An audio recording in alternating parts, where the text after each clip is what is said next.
कोणताही महिना संपत आला की आपल्याला वेध लागतात ते पुढच्या महिन्याचे. तर बघूया की नेक्स्ट मंथ म्हणजेच मे महिना आपल्या सगळ्यांसाठी कसा असणार आहे.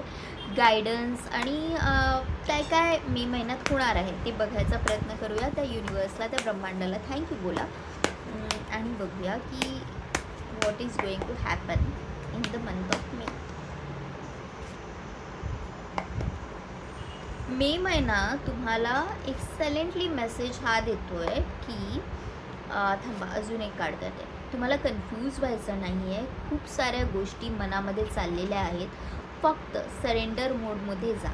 ओके, युनिवर्सकडे मागा, पण ते कसं घडवून आणायचं ते युनिवर्स बघेल. तुम्ही फक्त तुमचं काम करत राहा. तुम्ही तुमच्या प्लॅनिंगप्रमाणे चालत राहा. युनिवर्स त्याच्या प्लॅनिंगप्रमाणे तुम्हाला त्याची फळं देत राहील. पण तुम्ही विचार हा नका करू की यार नेक्स्ट कसं होणार आहे, देव माझा ऐकतोय का नाही. देवाने तुमचं सगळं ऐकलेलं आहे. Universe is listening to you.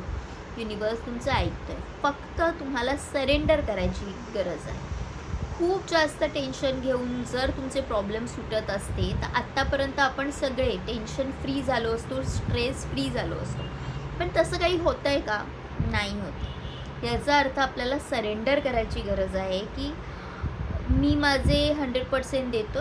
बाकी काय करायचं आहे ती तुझी जबाबदारी. मी तुझ्यावर बिलीव्ह करतो, म्हणजे देवावर मी तुझ्यावर बिलीव्ह करतो. ते घडवून कसं आणायचं देवा ते तुझं तू बघ. मला माहिती नाही. मी तुझं लेकरू आहे. मला सांभाळायची जबाबदारी तुझी आहे.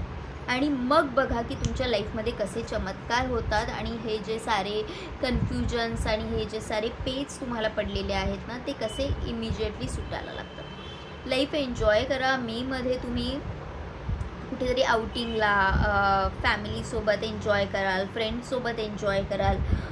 ओके, गावी जाऊन याल. Something is like travel is on the card किंवा enjoyment is on the card. Family functions and all those things तुम्ही एक्सप्लोअर कराल. ओके,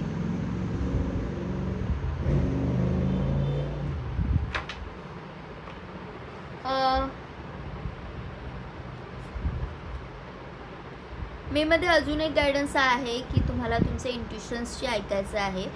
तुम्हाला ऑलरेडी तुमचा रस्ता मिळालेला आहे किंवा तुम्ही ॲटलिस्ट एका कन्क्ल्युजनपर्यंत मे महिन्यामध्ये तरी या असं दिसतंय ओव्हरऑल. पण जसं मी म्हटलं तसं की एकतर हो किंवा नाही हे दोनच ऑप्शन आपल्याकडे असतात.